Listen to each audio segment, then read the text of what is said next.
Rama Rama Rama Hare Hare Hare Krishna. Hare Krishna, everyone. Welcome to our third and last session on stories from Srimad Bhagavatam, on the chapter 12 and 13 that we are covering. So yesterday we covered up to text number 17 in chapter 13. So today we will start from there. So before we start, we will recite the Mangalacharan prayer.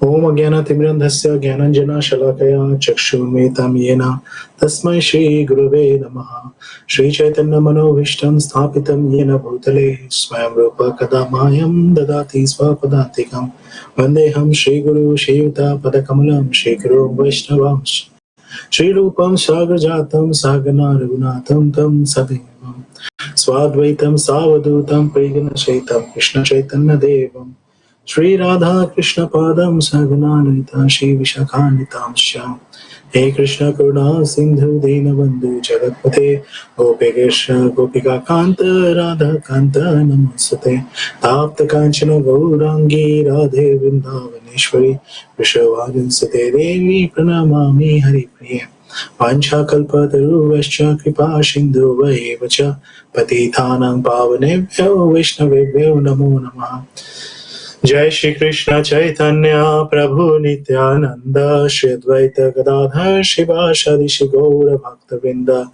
Hare Krishna Krishna Krishna Hare Hare Hare Rama Rama Rama Hare Hare. Srila Prabhupada Ki Jai. So yesterday in text number 17 where we ended, we saw that Vidura came back to Hastinapur, and he was received very warmly by all the members of the Kuru dynasty and also Pandavas, and then he settled down there for a few months. But as we said, that his main mission was to rescue Dhritarashtra, and from here we see that why it is like that, why he came with that single point in his mind to Hastinapur. So text number 17, I'm just going to read. Insurmountable eternal time imperceptibly overcomes those who are too much attached to family affairs and are always engrossed in their thought. Reading the purport by Srila Prabhupada Ki Jai. Prabhupada is writing, I am now happy. I have everything in order. My bank balance is quite good, quite enough. I can now give my children enough estate. I am now successful. The poor beggar sannyasis depend on God, but they come to beg from me. Therefore, I am more than the Supreme God. These are some of the thoughts which engross the insanely attached householder who is blind to the passing of eternal time. Our duration of life is measured, and no one is able to enhance it even by a second against the scheduled time obtained by the Supreme Will. Such valuable time, especially for the human being, should be cautiously spent, because even a second passed away imperceptibly cannot be replaced, even in exchange for thousands of golden coins amassed by hard labor. Every second of human life is meant for making an ultimate solution to the problem of life, that is, repetition of birth and death, and revolving in the cycle of 8.4 million different species of life. The material body, which is subject to birth and death, diseases and old age, is the cause of all suffering of the living being. Otherwise, the living being is eternal. He is never born, nor does he ever die. Foolish persons forget this problem.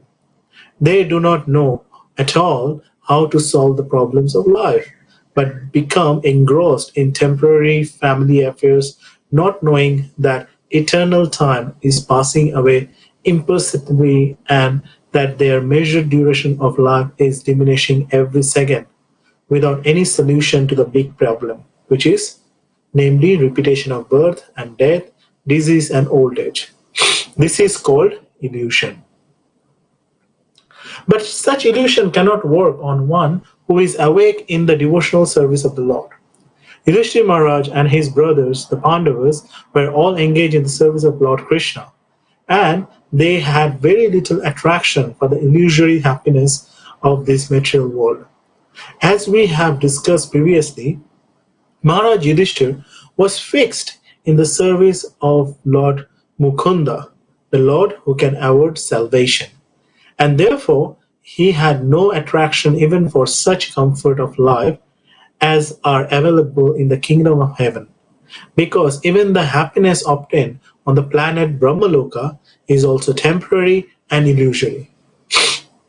Because the living being is eternal and he can be happy only in the eternal abode of the kingdom of God, which is Paravyoma,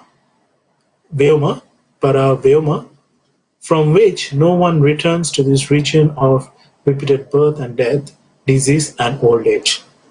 Therefore, any comfort of life or any material happiness which does not warrant an eternal life is but illusion for the eternal living being. One who understands this factually is learned, and such a learned person can sacrifice any amount of material happiness to achieve the desired goal known as Brahma Sukham, or absolute happiness. Real transcendentalists are hungry for this happiness, and as a hungry man cannot be made happy by all comforts of life minus foodstuff, so the man hungry for eternal absolute happiness cannot be satisfied by any amount of material happiness. Therefore, the instructions described in this verse cannot be applied to Maharaj Yudhishthira or his brothers and mother. It was meant for a person like Dhritarashtra, for whom Vidura came specially for impart lessons. So, in this, through this verse, we see that Vidura's, why he came to rescue, Dhritarashtra. Like he is now, situating in a place that he's saying that he has all the comfort of life, although he has lost all his children and he has lost his kingdom. Yudhishthira is the new king, but still, now he is thinking that I'm just I'm staying here. This is nice facilities. So I just wanted to stay like this. These are all the Yudhishthira is very much loyal to me. He's providing me all the comfort. So what's the point? I just don't want. Previously, when the battle finished, they were really scared. They wanted to get out from there. But when Yudhishthira Maharaj came, he actually respected them, and he just told them that please stay here as our parents. And Yudhishthira Maharaj and Yudhishthira at that point of time thought that okay, that's fine, we will just stay here where there is nothing that we are. Yudhishthira was blind, he was old, and he was saying what to do. So that's why Vidura, he thought that no, that is not the right thing. Yudhishthira actually was in darkness throughout the life, and still at that point of time he was in darkness. So that's why in text 18, Mahatma Vidura knew all this, and therefore he addressed Dhritarashtra saying, "My dear king, please get out of here immediately. Do not delay. Just see how fear has overtaken you." So interestingly here, Vidura is addressing Dhritarashtra as my dear king, because he knew that Dhritarashtra from the beginning of his life, because he was blind and he has he was never asked to be the king. To be the king, he had all attraction being to be the king, and for that he wanted to do so many anything. So that's why Duryodhan, he never told anything to Duryodhan. He never stopped Duryodhan, right? So because he wanted to have this kingly facilities and all this all these facilities happening there all the palaces, all these huge opulences. So, but now after his son and all the other 100 sons are died, still he is just staying there because he just don't want to go out there, because he thought that, oh, if I go out there, how I'm going to survive. So there is that fear has overtaken him. So that's what now Vidura is going to give him. Like, it's just like how we say in the corporate world, like a pep talk. Like, that to make sure so that this kind of talk is given sometimes very hard to awake someone, to make them understand that, like, you are understanding this situation is good for you, but it is not like that. So let's just go through from text 18, I think, up to text 30. Vidura is very straightforward, very cutthroat, and he is just making these points to Dhritarashtra, saying that why it is not good for him. So in text 19, Vidura is saying, this frightful situation cannot be remedied by any person in this material world. My Lord, it is Supreme Personality of Godhead as eternal time, Kala, that approach us all. So here Vidura is saying to Dhritarashtra that, like, look, this is you have gone through all these miseries throughout your life, and now it is the time that you should, like, you should do. So you should dedicate yourself to do devotional service to get out of all this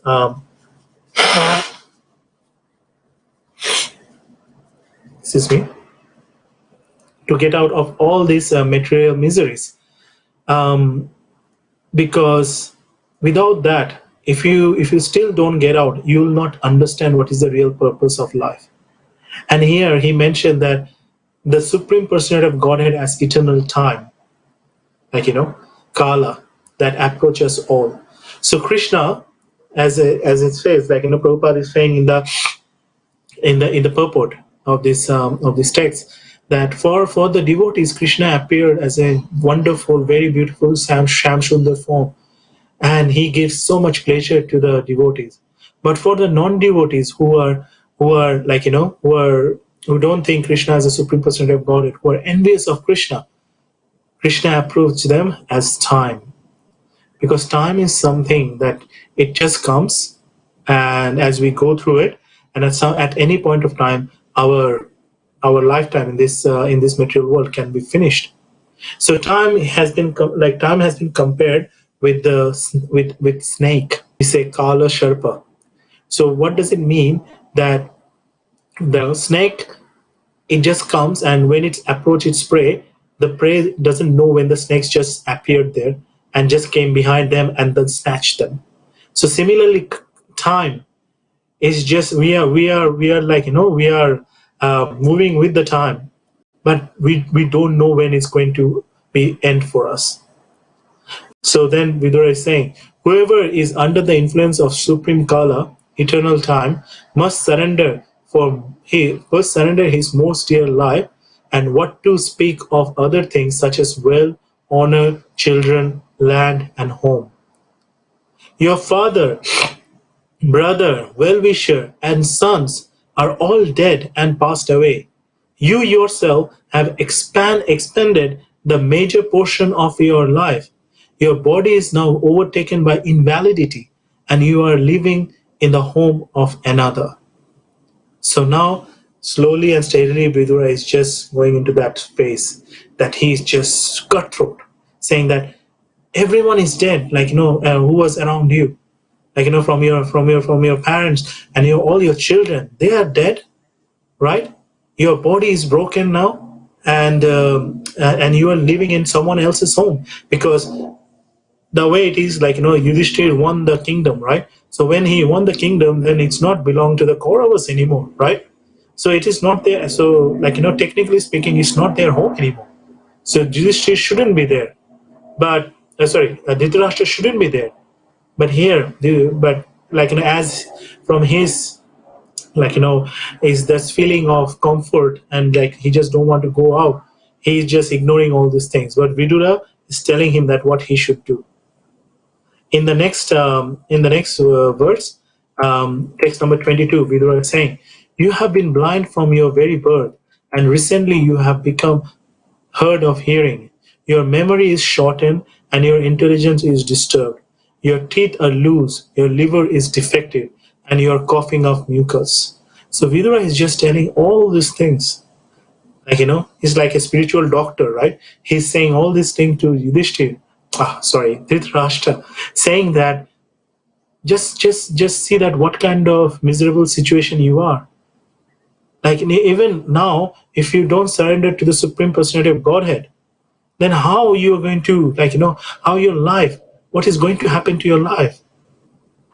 Vidura was very much worried about his elder brother, because obviously, he was like Dhritarashtra, he was always very much he said that if, and that is always a nature of a devotee. Para dukhe dukhi. He sees that when someone is going through the miseries, but for them they don't see it as a misery, but they are actually going through miseries, material miseries, then they also get very sad and they try to help them. And Vidura here trying to give him the real meaning of life, and trying to make him understand that your all the things are under so much misery, so please get out of here. Then in the next verse, Vidura saying, "Alas, how powerful are the hopes of a living being to continue his life. Verily, you are living just like a household dog and are eating remnants of food given by Brahma." Such strong words. Vidura is saying that yes, like a materialistic person, you just want to live. You just want to live you're having your you want to live long prosperous life in a kingly manner. But are you a king? You are not a king. You are just living like a household dog. How a dog lives in the house. Like when everybody eats everything, the remnant, they just throw it away to the dog. And here, the remnants is coming from whom? From Bhima. That is adding insult, to the injury. Because we know that after the battle of Kurukshetra, all the Pandavas came and they were taking blessings from Dhritarashtra. And Bhima is the one who actually won the battle, not only killed all his 100 children, he also, he basically teared them apart. He drank their blood. He killed them in the most brutal fashion. And now when he came and everybody was embracing Dhritarashtra, when he was about to go, Krishna stopped him. And what he did, that there used to be a big statue of Bhima, which was made of iron. And what Krishna did, that he just put forward that statue to Dhritarashtra. And Dhritarashtra came and he embraced that statue. But suddenly he just put all his force. He gave that statue a bear hug, right? And that statue just became like powder, broken down. But because Dhritarashtra, because he was blind, but he had enormous strength. He had strength of 10,000 elephants. So he gave it a bear hug, and the entire statue just became like powder. And then he started crying, and after that he just realized what he has done, and he was lamenting. But then Krishna was smiling on the corner. He's saying, no, you haven't done anything. Don't be sad because Bhima is still here. But you just see, he was still so angry that he wanted to kill Bhima. And now he's staying in the same palace with Bhima, and whatever remnants are coming, because that is how the Pandavas used to have food stuff. First it used to offer to Bhima, and whatever remnants left over, they used to eat. That's how it used to happen. And Yudhishthira is Dhritarashtra is also having that now. But how how disrespectful that is. If you think that someone killed your son, and you are dependent on that person for your food. And then in the next verse, text 24, there is no need to live a degraded life and subsist on the charity of those whom you try to kill by arson and poisoning.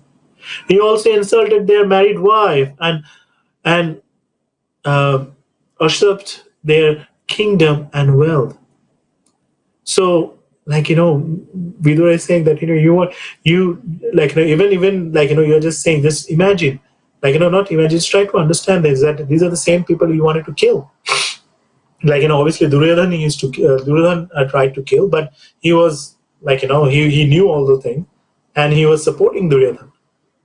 And then also Draupadi got disrobed and all those things happened, and he supported Duryodhan through all of that. So how can you if you're not understanding from this side that okay, this is a disrespectful situation, but think from the other side that you are the one who actually disrespected them also in such a manner. They were the rightful heir of the throne, and you didn't give them. Not only that, you wanted to kill them, and now rather than repenting, you're just sitting here in this nice facility, taking all this thing from them, and just living your life. Continuing, despite your unwillingness to die and your desire to live, even at the cost of honor and prestige, your miserly body will certainly dwindle and deteriorate like an old garment. So now Vidura is saying that, okay, even after this, all these things, if you still, after all this thing, you don't want to understand, so, but still you don't want to go anywhere, and your desire is to live a life in the cost of prestige and honor, which is for a Kshatriya was the most degraded thing. But still, if you want to live, but your body is giving it up, it is deteriorating like an old garment. How we know that the old garment, if you see an old garment, what happened? It just tear apart from every side. So your body is also tearing it apart from all the side. So when Vidura is saying, he is called undisturbed, who goes to unknown, remote place and freed from all obligation, quits his material body when it becomes useless. So now Vidura is saying that, if you want to be undisturbed, although I know Vidura is he was the Mahatma, so he can understand. And he's the incarnation of of Yamraj, who is a Mahajan. And he knew that inside the heart of Dhritarashtra, he still feel the pain, and it disturbed him. So it's disturbed him all the time. So he's saying that if you want to be undisturbed, then go to this place and do your sadhana. Then in text number 27, Vidura is saying that he is certainly a first-class man who awakens and understands either by himself or from others the falsity and misery of material world, and thus leaves home and depends fully on personality of Godhead residing within his heart. Now Vidura is saying that you have lived your life in such a way that in history you have no honor, no prestige. Nobody will take the name of Dhritarashtra and say that, okay, he was a prestigious man. No. Everyone will see that you did all this misgivings with the Pandavas, right? But now, if you want to rectify that, if you want to finish your life as a first-class man, then you should surrender to the Supreme Personality of Godhead. So in this, in the purport of this verse, text number 27, Prabhupada is writing, there are three classes of transcendentalists, namely, one, the Dhira, or the one who is not disturbed by being away from family association. Number two, one in the renounced order of life, sannyasi, by frustrated sentiment. And three, a sincere devotee of the Lord who awakens God consciousness by hearing and chanting and leaves home depending completely on the personality of Godhead, who resides in his heart. The idea is that the renounced order of life, after a frustrated life of sentiment in the material world, may be the stepping stone on the path of self-realization. But real perfection of path of liberation is attained when one is practiced to depend fully on the Supreme Personality of Godhead, who lives in everyone's heart as Paramatma. One may live in darkest jungle alone, out of home, but a steadfast devotee knows very well that he is not alone. The Supreme Personality of Godhead is with him, and he can protect his sincere devotee in any awkward circumstance. One should therefore practice devotional service at home, hearing and chanting the holy name, quality, form, pastimes, entourage, etc., in association of pure devotees. And this practice will help one awaken God consciousness in proportion to the one's sincerity of the purpose. One who desires material benefit by such devotional activities can never depend on the Supreme Personality of Godhead, although he sits in everyone's heart. Nor does he, nor does the Supreme Lord gives direction to person who worship him for material gain. Such materialistic devotee may be blessed by the Lord with materialistic benefits, but they cannot reach the stage of first-class human being, as above mentioned. There are many examples of such sincere devotees in the history of the world, especially in India, and they are our guides on the path of self-realization. Mahatma Vidura is one such great devotee of the Lord, and we should all try to follow in his lotus steps of self-realization. So, Prabhupada has summarized here that what Vidura was trying to achieve here by saying all these things to Dhritarashtra. He wanted to awaken the self-realization within his heart. And even it says in the next verse, it says that he wanted to open up his inner vision. Yes, externally he was blind, but internally also he was blind. His internal blindness was due to greed and anger and frustration, also ego, all those things. But by this, Vidura actually tried to awaken his inner vision. So we see that then we proceed to the next verse. Please therefore leave for the north immediately, without letting your relatives know, for soon that time will approach which will diminish the good qualities of men. So as Kali Yuga is approaching, Vidura is also telling Dhritarashtra, the good qualities of the men will be gone. So maybe at that point of time, like now, you have done so many misgivings with this, all of them, and they are still they are keeping you so nicely. But all these good qualities will diminish as Kali Yuga is approaching.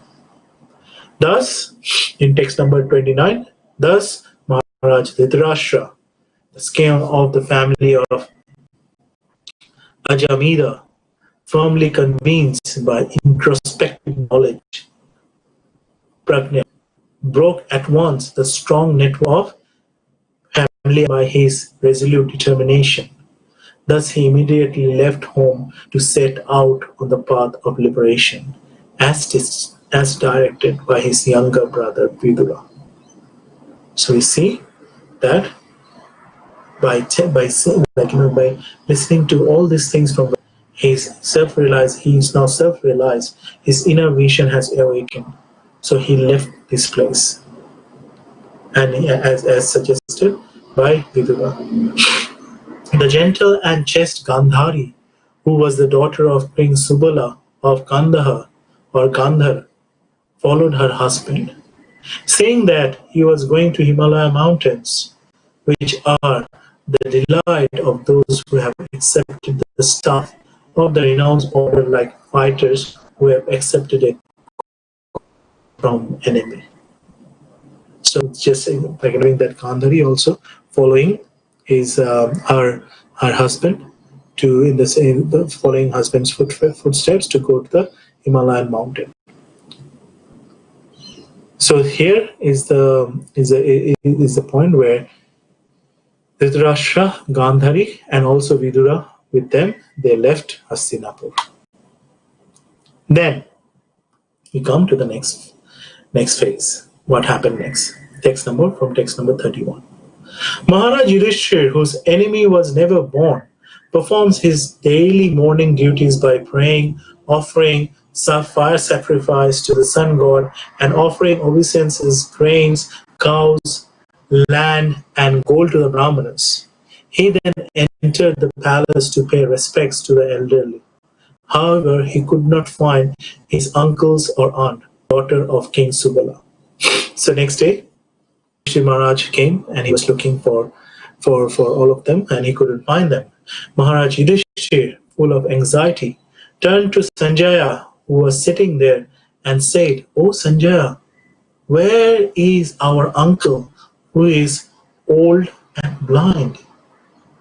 Where is my well-wisher Uncle Vidura and my mother Gandhari, who is very afflicted due to all her sons' demise? My uncle Dhritarashtra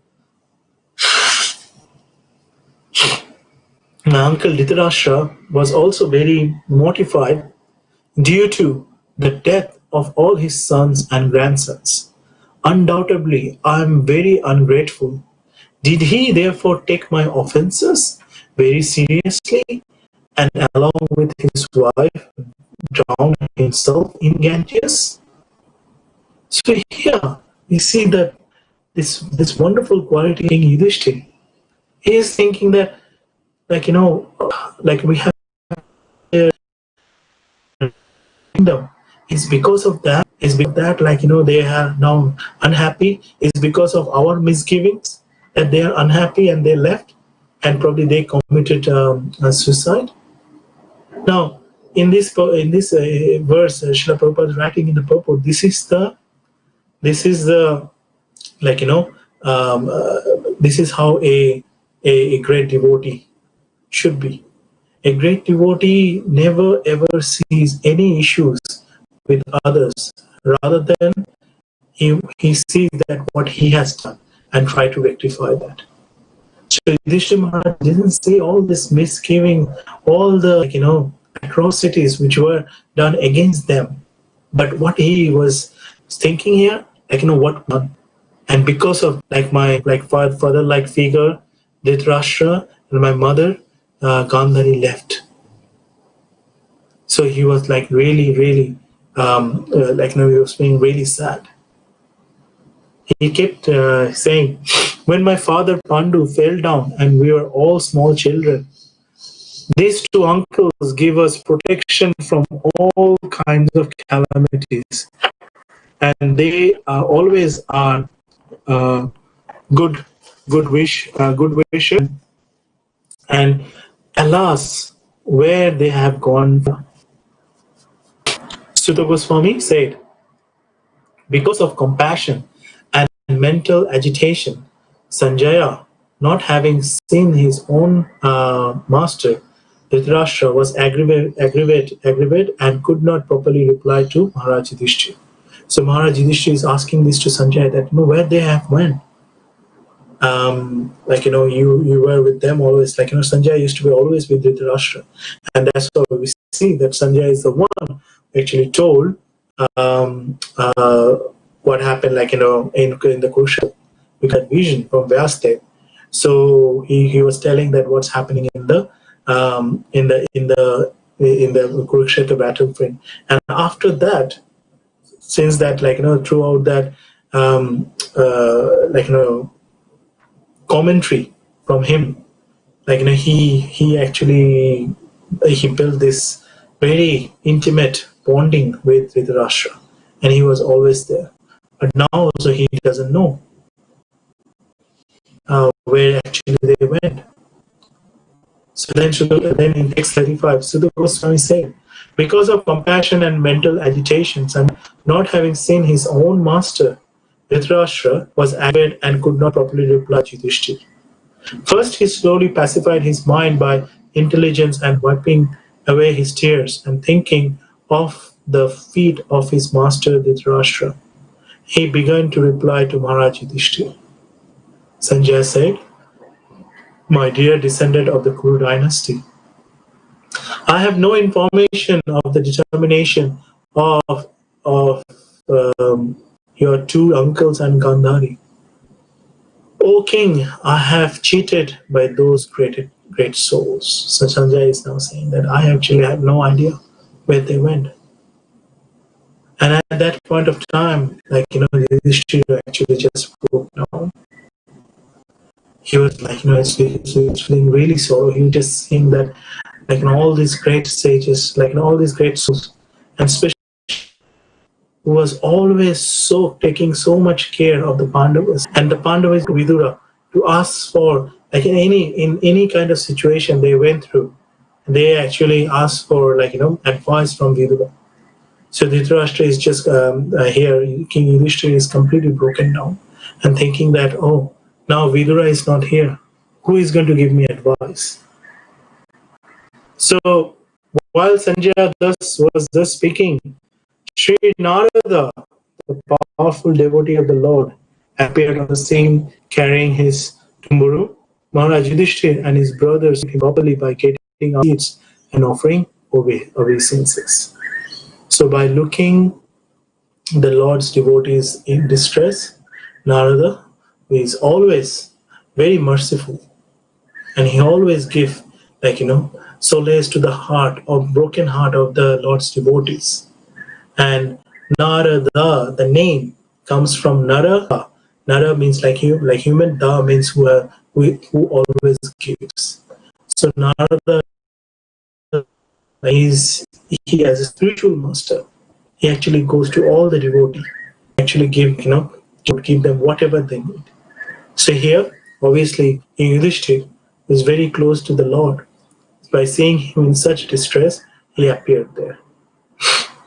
Maharaj Yudhishthira said to Narada, "O godly personality, I do not know where my two uncles have gone, nor can I find my ascetic aunt who is grief-stricken by the loss of her sons.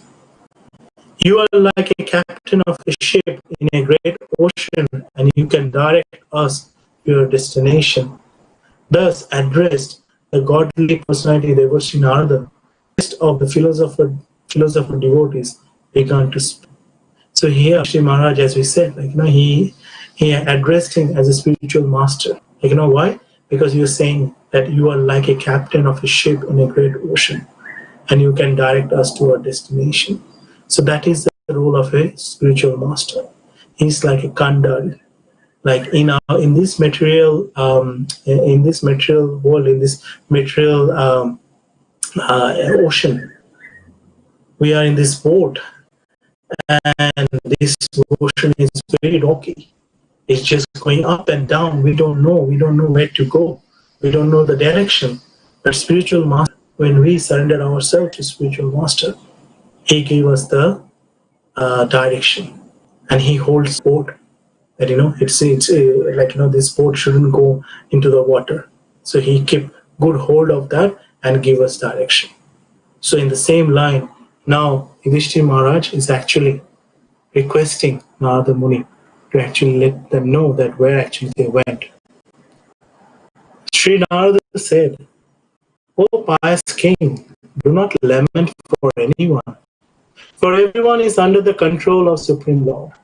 Therefore, all living beings and theirs carry on worship well protected.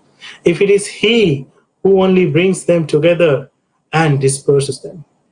So now Narada Muni is starting his conversation, giving his insight in this situation, saying that don't worry, this is the will of the Lord. Whatever happens, the Lord wants, then they will come together. They will come back to you. If not, they will not come back to you. So you just see it as the will of the Lord. As a cow bound through the nose by a long rope is conditioned, so also human beings are bound by different Vedic injunctions and are conditioned to obey the orders of the Supreme. So here he is saying that actually what Dhritarashtra went through. So Vidura actually explained to him that as part of our Vedic injunction, you are now old, you should retire, and you should go and surrender yourself in the service of the Lord. As a player sets up and disperses his playthings according to his own sweet will, so the supreme will of the Lord brings men together and separates them. And it is time. The Lord has something for for them. Why you are taking all this anxiety?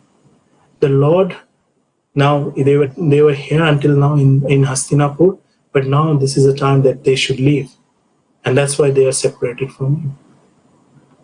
O King, in all circumstances, whether you consider the soul to be an eternal principle, or the material body to be perishable, or everything to exist in the impersonal absolute truth, or everything to be inexplicable combination in spirit, feeling of separation are due only to illusory affection and nothing more. So now the Buddha is explaining that this separation you're feeling is with your family is because illusory affection.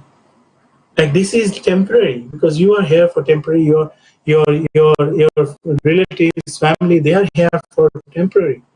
So this is like illusory. Like this is some kind of illusion. Your one and only relationship with the Supreme Personality of Godhead, and that is absolute. So you are just trying to now lament separation of a family member, but this relationship, everything is like they are temporary and illusory. So don't don't break down, don't have sorrow because of this. Therefore, Narada Muni said, give up your anxiety due to ignorance of the self. You are now thinking of how they, who are helpless, poor creatures, will exist without you. Now Narada Muni is actually here, also actually saying to Yudhishthira Maharaj that, get out of your ignorance. Because here, you are thinking that you are the protector, you are the shelter of all of them. But that's not the case. The Supreme Personality of Godhead is actually the protector and shelter of them. So don't think that if you can't protect them, or if you can't give them shelter, that no one will be there to give them shelter and protection. Everyone gets shelter and protection from Supreme Personality of Godhead, and they will be also getting that. So please don't worry. This gross material body made of 5 elements is already under the control of eternal time, kala, action, karma, and modes of material nature. So the body made of 5 elements is under the control of kala, karma, and guna. How then being in the jaws of self protect others?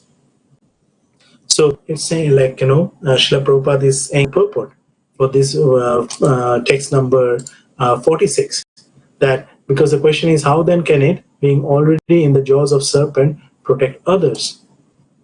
Srila Prabhupada is saying the world's movement of freedom through political, economic, social, and cultural propaganda can do no benefit to anyone, for they are controlled by superior power. A conditioned living being is under the full control of the material nature, represented by eternal time and activities under the dictation of different modes of nature. There are 3 material modes of nature, namely goodness, passion, and ignorance. Unless one is situated in the mode of goodness, one cannot see these things as they are. The passionate and the ignorant cannot even see things as they are. Therefore, a person who is passionate and ignorant cannot direct his activities on the right path. Only the man in the quality of goodness can, to a certain extent. Most persons are passionate and ignorant, and therefore their plans and projects can hardly do any good to others. Above the modes of nature in eternal time, which is called Kala, because it changes the shape of everything in the material world. Even if we are able to do something temporarily beneficial, time will see that the good project is frustrated in course of time. And the only thing possible to be done is to get rid of the eternal time Kala, which is compared to the Kala Sarpa, or the cobra snake, whose bite is always lethal. One can be saved from the bite of cobra The best, like bite of cobra, the best remedy for getting out of the clutches of the cobra-like Kala or its integrity. The modes of nature is Bhakti Yoga as it is recommended in the Bhagavad Gita 14.26. The highest perfectional project of philanthropic activities is to engage everyone in the act of preaching Bhakti Yoga all over the world, because that alone can save the people from the control of Maya, or the material nature represented by Kala, Karma and Guna are described above.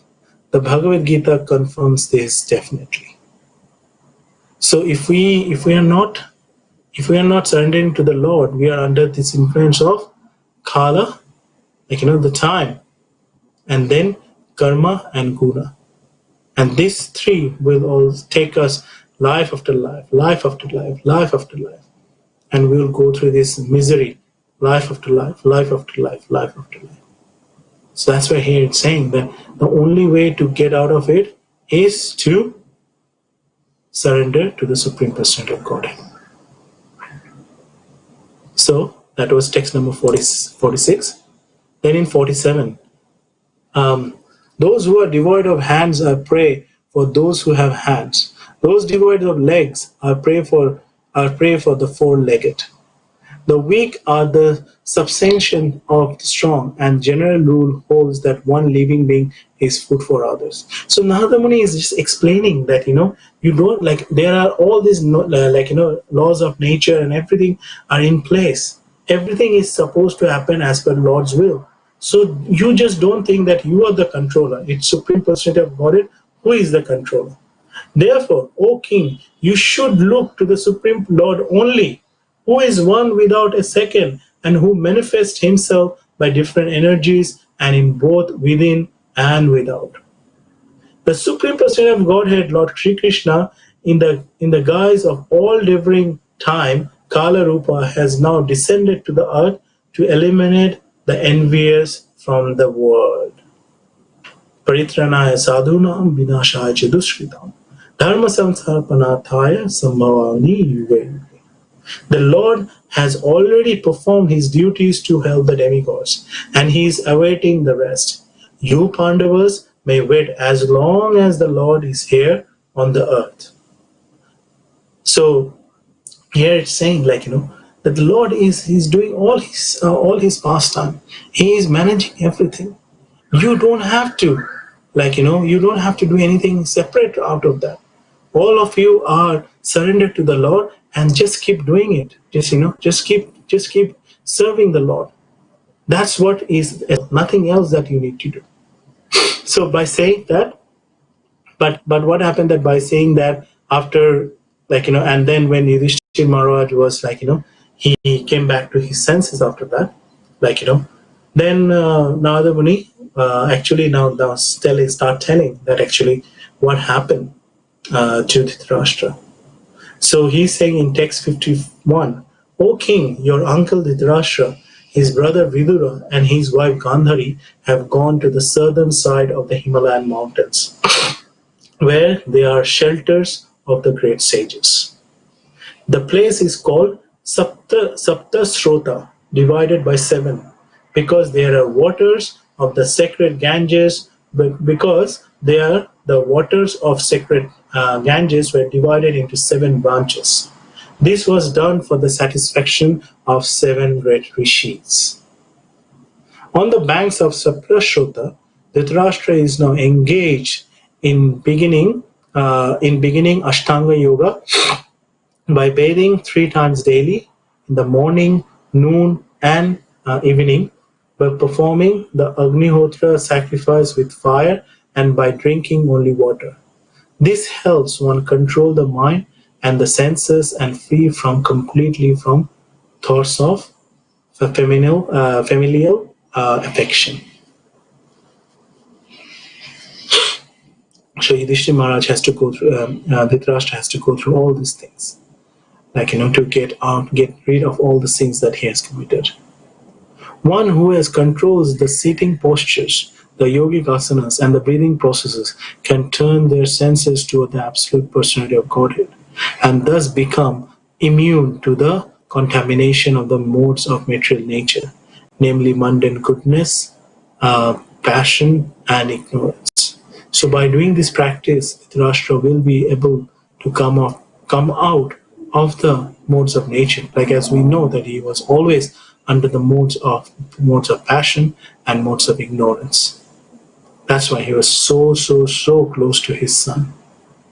Dhritarashtra will have to amalgamate his pure identity with intelligence and then merge into the Supreme Being with knowledge of his qualitative oneness as a living entity with the Supreme Brahman. Being freed from the blocked sky, he will have to rise to the spiritual sky. So now the process is actually given that how Yudhishthira Maharaj will come to his pure identity. What is the pure identity? Pure identity is Jiva Sarupahaya Krishna Nityadas. He is the eternal servitor of the Supreme Personality of Godhead. So for that, he has to get out of this body, and then with his real form, his real identity, he will go back to the spiritual sky. He will have to suspend all the actions of the senses, even from outside, and will have to be impervious of interactions of the senses, which are influenced by the modes of material nature. After renouncing all material duties, he must become immovably established beyond all sources of hindrances of the path. So, Yudhishthira Maharaj, Dhritarashtra here, he's performing all these Ashtanga yogas and everything so that he can engage his senses fully into serving of the Supreme Personality of Godhead. Not only his senses, his body, everything, that he has to make sure that he is fully surrendered to the Supreme Personality of Godhead. O King, Narada Muni is saying to King Yudhishthira, he will quit his body most probably on the 5th day from today, and his body will turn into ashes. While outside observing her husband, who will burn in the fire of mystic power along with his thatched cottage, his chaste wife will enter in the fire with rapt attention. Then, this is what's going to be the end of Dhritarashtra and Gandhari. Then Vidura, being affected with delight and grief, will then leave the palace of sacred pilgrimage. So what Prabhupada is mentioning here, that Vidura, being affected with delight and grief, affected by the two opposite emotion at the same time. Why delight? Because yes, now Dhritarashtra has achieved it. He has get rid of all his, all his attachment, all these things which was the reason for his great misery throughout his life. He has successfully managed to get out of that attachment. So that's why he is now going back to Godhead. But at the same time, it's grief because he is now separated from his brother. Having spoken thus, the great sage Narada, along with his Veena, ascended into outer space. Yudhishthira kept his instruction in his heart, and so was able to get rid of all lamentation. Because as Narada Muni explained to him that he doesn't have to go through go through this lamentation, because he actually said that Yudhishthira Maharaj's inner vision has been awakened, so he now understood what he needs to do. He has to sacrifice, going through all the sacrifices so that he can come out pure. His soul, soul is always pure, but he can get rid of all the other contamination and go back to the Supreme Personality of God. So, in the purport of the last verse 60, Srila Prabhupada is writing, Sri Naradji is an eternal spaceman, having been endowed with a spiritual body by the grace of the Lord. He can travel in the outer spaces of both the material and spiritual world without restriction and can approach any planet in unlimited space within no time. We have already discussed his previous life as the son of maidservant. Because of his association with the pure devotees, he was elevated to the position of an eternal spaceman, and thus had freedom of movement. One should therefore try to follow the footsteps of Narada Muni and not make a futile effort to reach other planets by mechanical means. Maharaj Yudhishthir was a pious king, and therefore he could see Narada Muni occasionally. Anyone who desired to see Narada Muni must first be pious and follow in the footsteps of Narada Muni. Thus end the Bhaktivedanta purports of first canto, 13th chapter of Srimad Bhagavatam, entitled Dhritarashtra Quits Home. So, one of the main points which came out in this chapter is that association of the devotees is so important. Like, Lav Matra Sadhu Sangha Sarva Siddhi Hoy.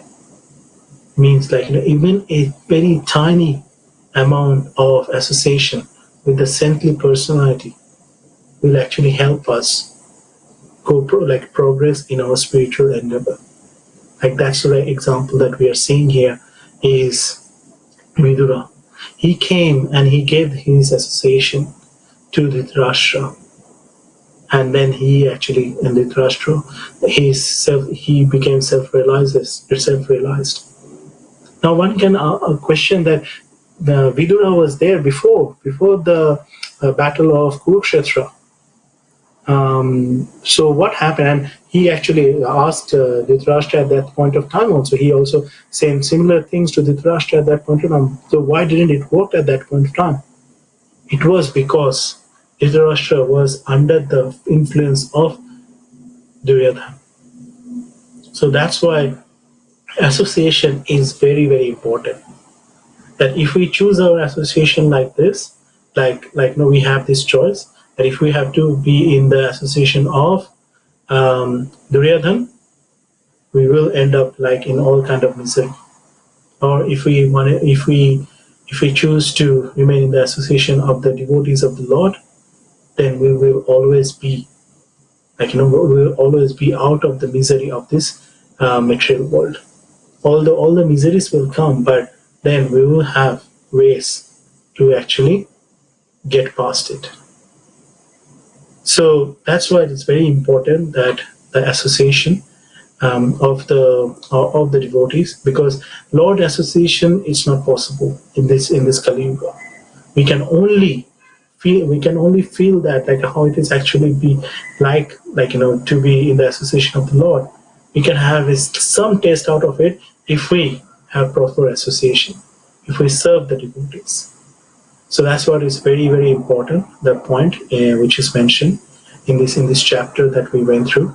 And also to summarize that what we went through, that from chapter 12 and chapter 13, although chronologically they are not one after another, but that's how it has been. So chapter 13 was actually after chapter 10, 11, it comes chapter 13, but in between we have chapter 12.